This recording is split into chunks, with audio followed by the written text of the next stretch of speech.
পেঁয়াজের জমি, যে জমিতে রঙ্গিলা 7, যুবরাজ এবং সুলতান পেঁয়াজ ছিল, সেই পেঁয়াজের জমিতে আজকে আবার স্প্রে করবার আইছি। এই যে সুলতান পেঁয়াজ সবই পুড়ে একদম মাটির সাথে মিশিয়ে গেছে। 2 দিন আগেও ভালো ছিল, বাতাসের কারণে, অতিরিক্ত বাতাস, সেই কারণে সব পুড়িয়ে গেছে। গাছগুলো একদম কাঁচা, আগা পর্যন্ত কালো কুচকুচিয়া, তারপরেও কিন্তু পুড়িয়ে গেছে। পেঁয়াজ কিন্তু এই জিনিসে চলে আসছে এত বড় বড়। তো কী কী ওষুধ স্প্রে করবো, এটা লাস্ট স্প্রেতে এখানে 8 টপ স্প্রে হবে। 8 টপ স্প্রেতে এটা আনছি 600 গ্রাম, 100 গ্রাম পাতা, 6টা ম্যানকোজেব, আর সাথে দেবো বিষ, দেবো যে 200 গ্রাম ইমিটাপ নিয়ে আসছি। বিষটা এখন বেশি দিতে হবে, কারণ হচ্ছে পোক লাগে। এই একটা সাথে আর একটা বীজ দেবো, সেটা হচ্ছে ক্যারাটে।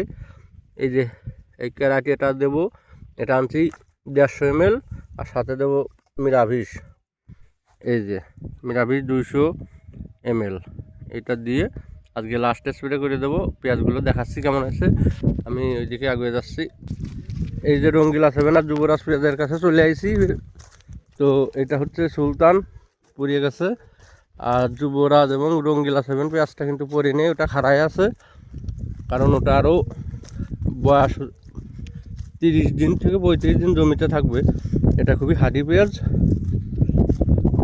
এই হচ্ছে রঙ্গিলা 7, এই যে, আর এটা হচ্ছে যুবরাজ। রঙ্গিলা 7 পেঁয়াজটা কেমন হয়েছে দেখাচ্ছি।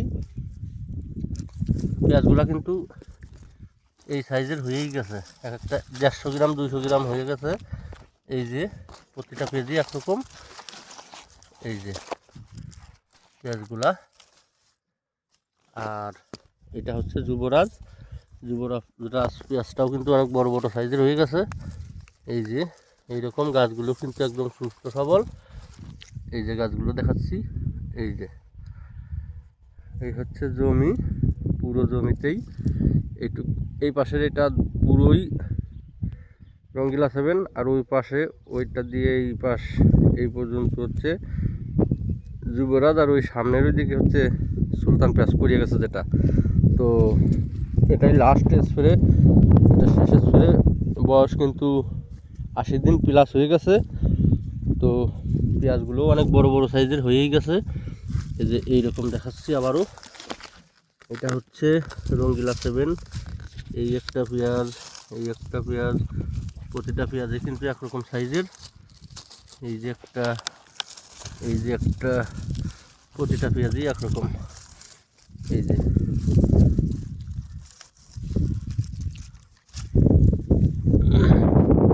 ধন্যবাদ সবাইকে। ভিডিওটি অবশ্যই লাইক, কমেন্ট, শেয়ার করে দেবেন।